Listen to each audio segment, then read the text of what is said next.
अमृत काल में इन्हीं भवनों में विकसित भारत की नीतियां बनेगी। विकसित भारत के लिए महत्वपूर्ण निर्णय होंगे। आने वाले दशकों में यहीं से राष्ट्र की दिशा तय होगी। मैं आप सभी को और सभी देशवासियों को कर्तव्य भवन की बहुत बहुत बधाई देता हूं। मैं इसके निर्माण से जुड़े सभी इंजीनियर्स और सभी श्रमिक साथियों का भी आज इस मंच से धन्यवाद करता हूं।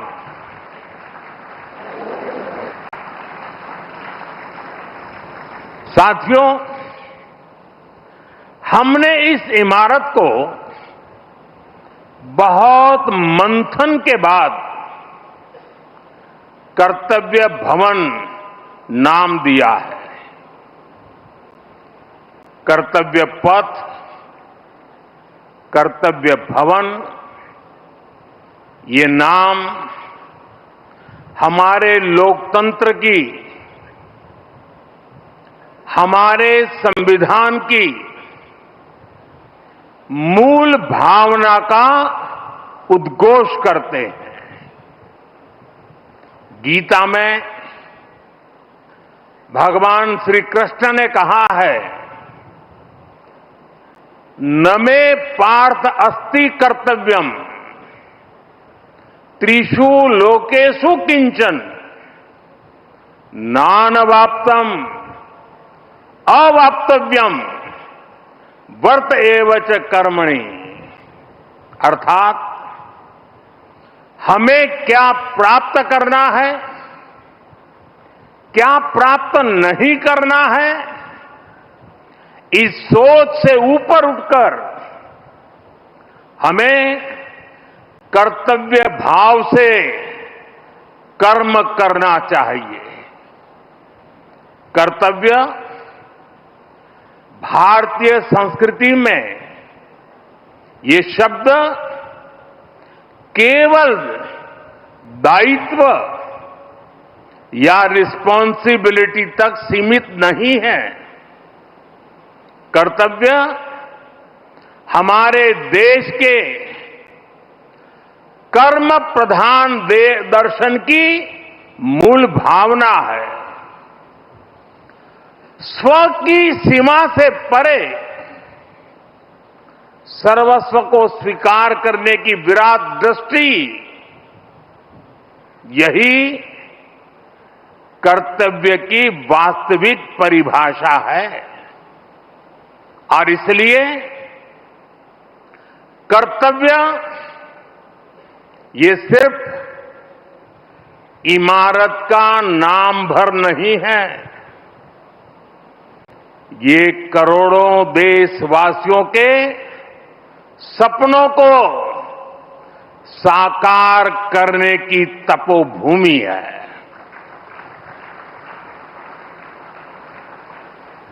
कर्तव्य ही आरंभ है, कर्तव्य ही प्रारब्ध है। करुणा और कर्मठता के स्नेह सूत्र में बंधा कर्म, वही तो है कर्तव्य। सपनों का साथ है कर्तव्य, संकल्पों की आस है कर्तव्य, परिश्रम की पराकाष्ठा है कर्तव्य। हर जीवन में ज्योत जला दे, वो इच्छा शक्ति है कर्तव्य। करोड़ों देशवासियों के अधिकारों की रक्षा का आधार है कर्तव्य। मां भारती की प्राण ऊर्जा का ध्वजवाहक है कर्तव्य। नागरिक देवो भव के मंत्र का जाप है कर्तव्य। राष्ट्र के प्रति भक्ति भाव से किया हर कार्य है कर्तव्य। साथियों, आजादी के बाद दशकों तक देश की एडमिनिस्ट्रेटिव मशीनरी उन बिल्डिंगों से चलाई जाती रही है जो ब्रिटिश शासनकाल में बनी थी। आप भी जानते हैं, दशकों पहले बने इन प्रशासनिक भवनों में वर्किंग कंडीशन कितनी खराब थी, और अभी वीडियो में कुछ झलक भी देखी हमने। यहां काम करने वालों के लिए न पर्याप्त स्पेस है, न रोशनी है, न जरूरी वेंटिलेशन है। आप कल्पना कर सकते हैं, होम मिनिस्ट्री जैसी महत्वपूर्ण मिनिस्ट्री करीब 100 साल से एक ही बिल्डिंग में अपर्याप्त साधनों के साथ चल रही थी। इतना ही नहीं, भारत सरकार के अलग अलग मंत्रालय दिल्ली के 50 अलग अलग जगहों से चल रहे हैं। इनमें से बहुत सारे मंत्रालय तो किराए की बिल्डिंग में है। इनके किराए पर जितने रुपए खर्च हो रहे थे, वो अपने आप में बहुत बड़ा आंकड़ा है। और वैसे पूरा हिसाब लगाएं तो बहुत बड़ा है, लेकिन अगर मोटा मोटा हिसाब लगाएं तो 1,500 करोड़ रुपया प्रति वर्ष इसमें जाता है। इतनी बड़ी राशि भारत सरकार अलग अलग मंत्रालयों के सिर्फ किराए पर खर्च कर रही है। इसके अलावा एक और दिक्कत, काम की वजह से स्वाभाविक है कि कर्मचारियों का यहां से वहां आना जाना भी होता है। अनुमान है कि हर रोज 8 से 10,000 कर्मचारियों को एक मंत्रालय से दूसरे मंत्रालय में आना जाना पड़ता है। अब इसमें भी सैकड़ों गाड़ियों का मूवमेंट होता है, खर्च होता है, सड़कों पर ट्रैफिक बढ़ता है, कितना समय खराब होता है। और इन सब से काम में भी इनएफिशिएंसी के सिवाय कुछ नहीं रहता है। साथियों, 21वीं सदी के भारत को 21वीं सदी की आधुनिक व्यवस्थाएं चाहिए, इमारतें भी चाहिए। ऐसी इमारतें जो टेक्नोलॉजी, सुरक्षा और सुविधा के लिहाज से बेहतरीन हो, जहां कर्मचारी सहज हो,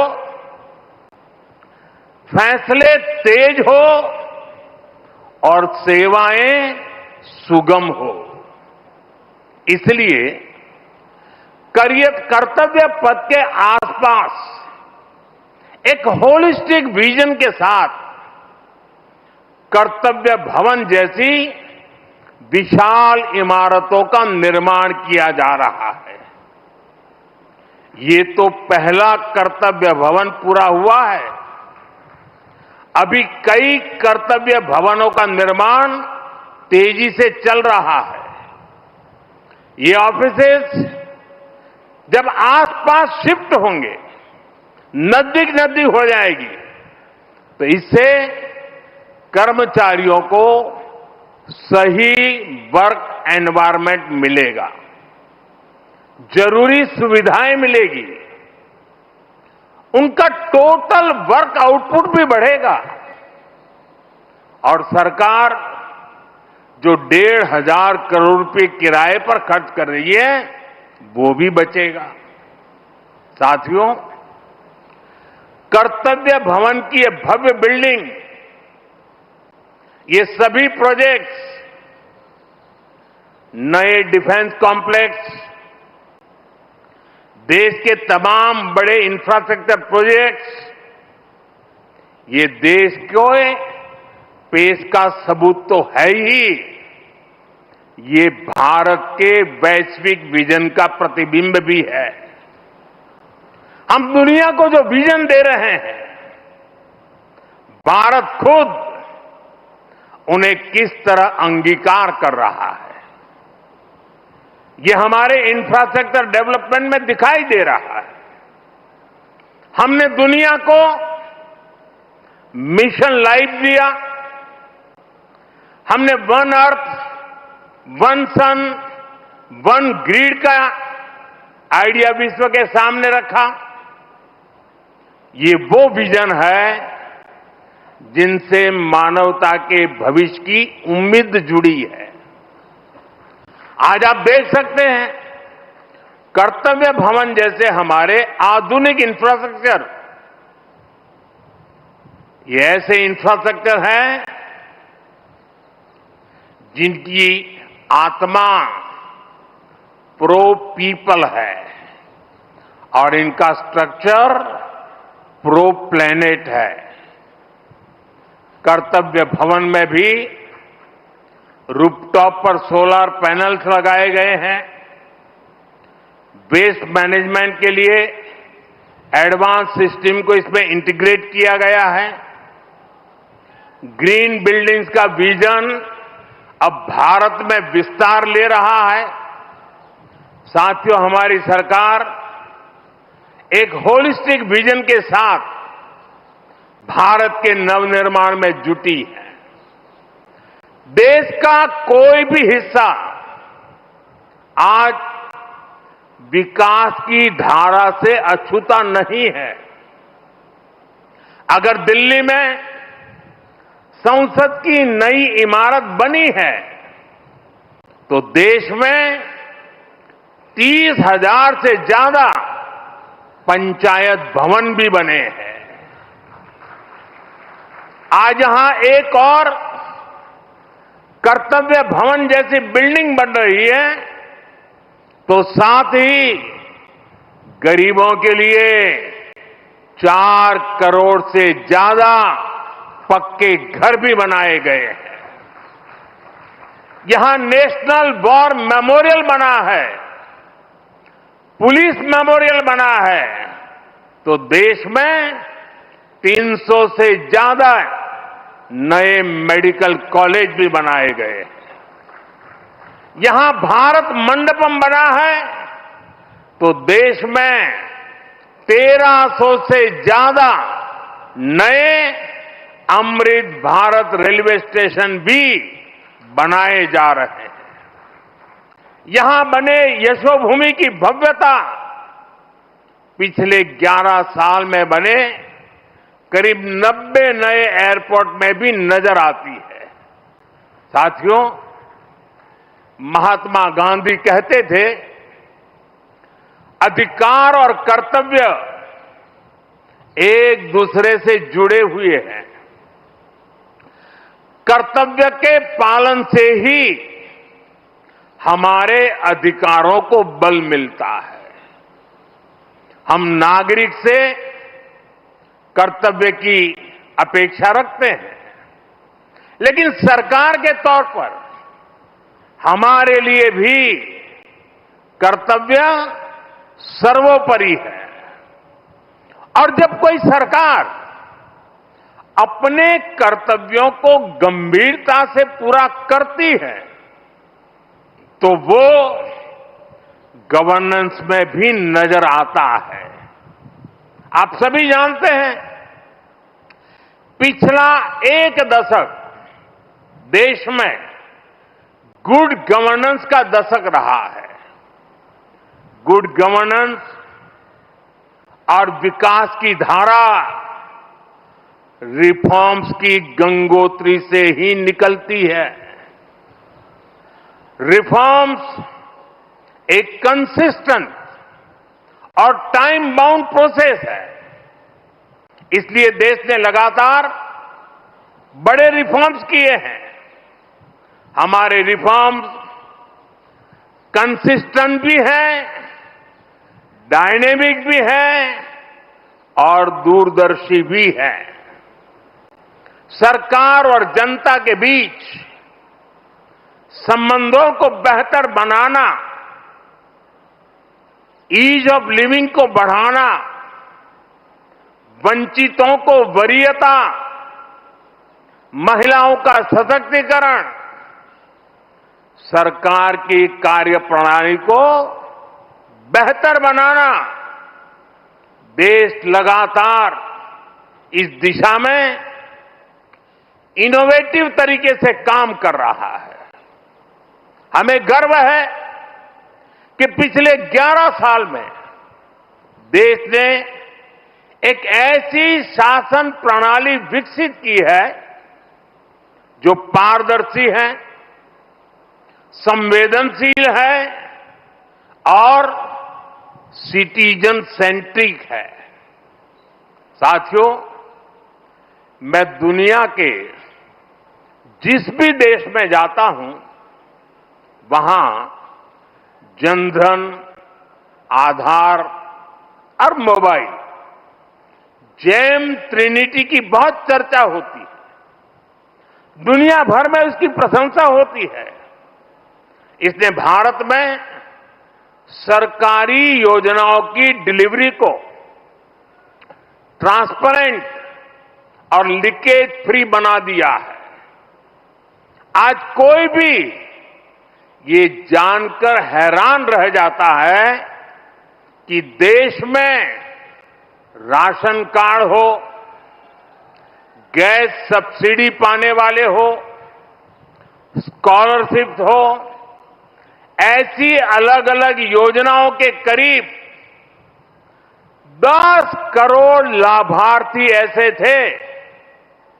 ये आंकड़ा सुनकर के चौंक जाओगे। 10 करोड़ लाभार्थी ऐसे थे जिनका कभी जन्म ही नहीं हुआ था। इनके नाम पर पहले की सरकारें पैसे भेज रही थी और वो पैसा इन फर्जी लाभार्थियों के नाम पर बिचौलियों के खाते में जा रहा था। इस सरकार में इन सभी 10 करोड़ फर्जी नामों को हटा दिया गया है और अभी ताजा आंकड़ा है कि इससे देश के 4,30,000 करोड़ रुपए से ज्यादा 4,30,000 करोड़ रुपए से ज्यादा ये पैसे गलत हाथों में जाने से बचे हैं। आप कल्पना करिए, 4,30,000 करोड़ रुपए की चोरी। अब ये पैसा देश के विकास में काम आ रहा है। मतलब लाभार्थी भी खुश हैं और देश का संसाधन भी बचा है। साथियों, सिर्फ करप्शन और लीकेज ही नहीं, अनावश्यक नियम कायदे भी नागरिकों को परेशान करते हैं। इनसे सरकार की डिसीजन मेकिंग प्रोसेस स्लो होती थी। इसलिए हमने 1500 से ज्यादा पुराने कानून समाप्त कर दिए। कई कानून तो अंग्रेजों के जमाने के थे, जो इतने दशकों बाद भी रोड़ा बने हुए थे। हमारे यहां कानूनों के कंप्लायंस का भी बहुत बड़ा बर्डन रहा है। कोई भी काम शुरू करना हो तो दर्जनों कागज देने पड़ते थे। पिछले 11 साल में 40,000 से अधिक कंप्लायंसेस को खत्म कर दिया गया है। और ये काम अभी पूरा नहीं हुआ है, अभी भी लगातार जारी है। साथियों, यहां भारत सरकार के वरिष्ठ सचिव भी मौजूद है। अब इस बात से परिचित है कि पहले कितने विभागों और मंत्रालयों में किस तरह जिम्मेदारियों और अधिकारों की ओवरलैपिंग होती थी। इससे डिसीजंस अटक जाते थे, काम अटक जाता था। हमने अलग अलग विभागों को जोड़कर डुप्लीकेशन खत्म किया, कुछ मंत्रालय को मर्ज किया गया, जहां जरूरत थी वहां नए मंत्रालय भी बनाए गए। वाटर सिक्योरिटी सुरक्षित करने के लिए जल शक्ति मंत्रालय बना, सहकारिता आंदोलन को सशक्त करने के लिए सहकारिता मंत्रालय बना, पहली बार फिशरीज का अलग मंत्रालय बनाया गया, हमारे नौजवानों के लिए स्किल डेवलपमेंट मिनिस्ट्री बनी। इन फैसलों से आज सरकार की एफिशिएंसी भी बढ़ी है, डिलीवरी भी तेज हुई है। साथियों, हम सरकार के वर्क कल्चर को भी अपग्रेड करने के लिए काम कर रहे हैं। मिशन कर्मयोगी, iGOT जैसे डिजिटल प्लेटफॉर्म हमारे गवर्नमेंट एम्प्लॉइज को इनके जरिए आज टेक्निकली एम्पावर किया जा रहा है। E office, file tracking, digital approval एक ऐसी व्यवस्था बन रही है जो फास्ट भी है और ट्रेसेबल भी है। साथियों, जब हम किसी नए घर में जाते हैं तो हमारे भीतर एक नया उत्साह होता है, हमारी ऊर्जा पहले से कई गुना ज्यादा हो जाती है। अब आप उसी जोश के साथ इस नए भवन में अपने दायित्वों को आगे बढ़ाएंगे। आप जिस किसी भी पद पर हैं, आप अपने कार्यकाल को यादगार बनाने के लिए काम करिएगा। जब आप यहां से जाएं तो ये लगना चाहिए कि आपने देश सेवा में अपना 100% योगदान दिया है। साथियों, हमें फाइलों को लेकर अपने नजरिए को भी बदलने की जरूरत है। एक फाइल, एक शिकायत, एक आवेदन, ये देखने में बस एक रोजमर्रा का काम लग सकता है, लेकिन किसी के लिए वही एक कागज उनकी उम्मीद हो सकता है। एक फाइल से कितने ही लोगों का पूरा जीवन जुड़ा हो सकता है। अब जैसे कोई फाइल जो 1 लाख लोगों से जुड़ी है, अगर आपकी टेबल पर वो एक दिन भी डिले होती है तो उससे 1 लाख मानव दिवसों का नुकसान होता है। जब आप इस नजरिए से अपने काम को देखेंगे तो आपको भी लगेगा किसी भी सुविधा या सोच से ऊपर ये सेवा का कितना बड़ा अवसर है। आप अगर कोई नया आइडिया जनरेट करते हैं तो हो सकता है आप एक बड़े बदलाव की नींव रख रहे हो। कर्तव्य की इसी भावना के साथ हम सबको हमेशा राष्ट्र निर्माण में जुटे रहना है। हम सबको ये हमेशा याद रखना है,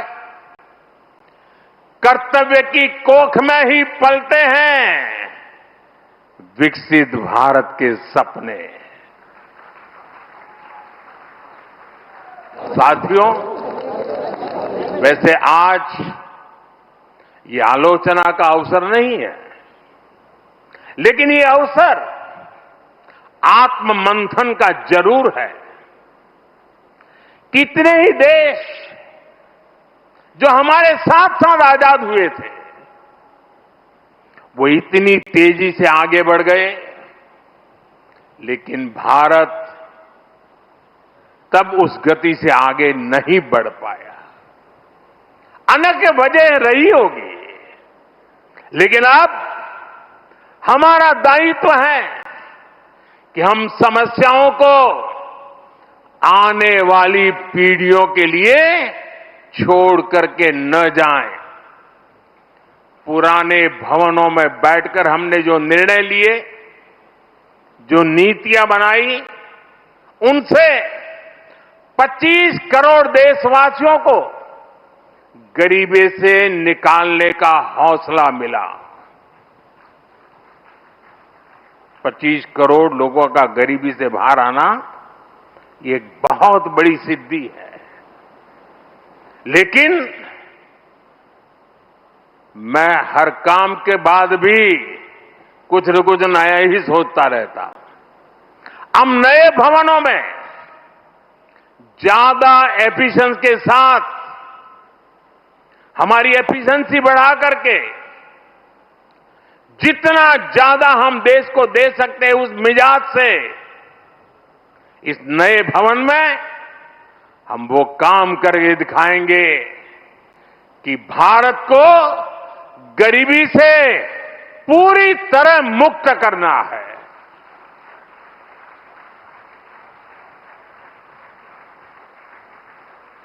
इन्हीं भवनों से विकसित भारत का सपना साकार होगा।